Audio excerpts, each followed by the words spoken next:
What is a Zinfandoodle? Zinfandoodle is a cross between a poodle and a grape.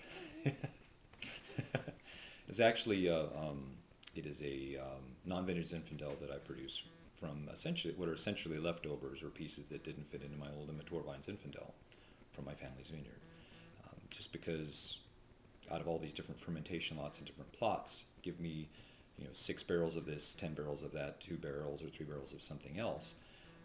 When most of them may be harmonious, they may not be perfectly harmonious in the proportions that I happen to have them in. So, in order to further fine tune that wine, I may, withhold a few barrels of one or two or possibly three lots.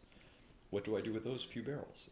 You know, I really, I can't drink them all. I can't drink that much of them. So, it occurred to me that perhaps I could look outside of the box, so to speak, and then blend between vintages. So one year I took some of the leftovers, set them on a side pocket, basically racked them together, blended them, and just left them in barrel until the next vintage when I had some more leftovers from the following vintage. I was then able to explore blending across vintage, and lo and behold, I was able to come up with something that was delicious.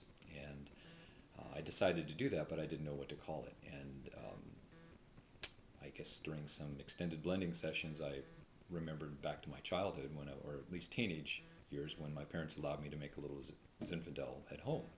And my uncle Mario was a Italian fellow who didn't like red wine.